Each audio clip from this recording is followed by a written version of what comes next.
Pizzaria. Mas... É aquela que você xingou. Aquela que você xingou. Que te xingou? Que você xingou. Vai ficar dando seu rabo aí? Minha mãe é com fome, minha mãe é grávida. Que? Pizza. Pizza de quê? Fechado. Mussarela de... mussarela, fala. Fechado. Tá fechado? Sábado, 2 horas fechado. Pra ficar boa noite? Pô, você tem pizzaria aí tá aberta aí? Tem que você entregar? Não. Não entregar o seguinte... Ô, pô, minha mulher tá grávida aqui, rapaz. Já encerrou, querido. Não é que você encerrou. Eu sou cliente, sabe? Sim. Eu trabalho aqui no GOI, tá? Eu quero uma pizzaria, né? Escuta bem. Eu quero uma pizza... De mussarela de búfalo.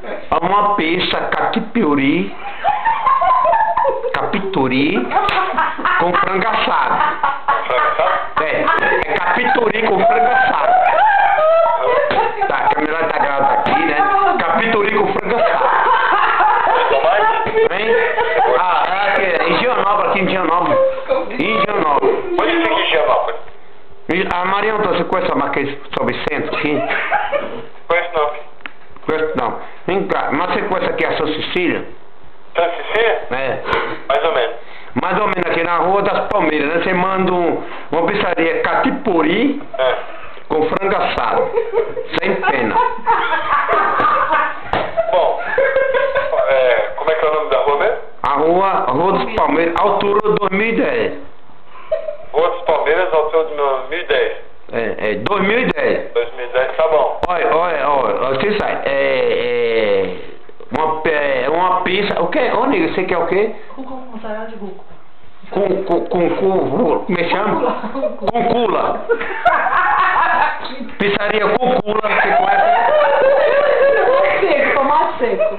Hein? Tomate seco. Tomate seco. Com cubo, olha, entende? Marca aí.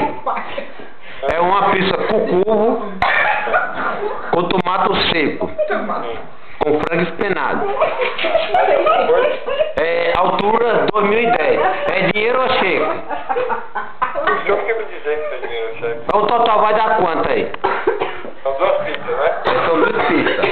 Uma de rúcula com tomate seco. O cu... E catupiry exatamente. Com cu de tomate seco. Tá. O total vai dar quanto? Só um minuto. Só a pizza, as duas vão ficar R$88 e tem mais R$10 de taxa de entrega Vai pagar com cheque. Pode pagar com cheque ou dinheiro? Ou ele leva a maquininha para você passar o cartão? Pode ter em cheque ou dinheiro. O cheque, né? Pode ser em cheque? Pode. Fala que Tá é a bom. maquininha do América. A máquina do Pode ser maquininha também. Ok. Não, a maquininha não é. Só Não vai não. Vai em cheque, né? Sobremesa. Altura 2010. 2010, tá? Sobremesa. Obrigado. Não. Manda.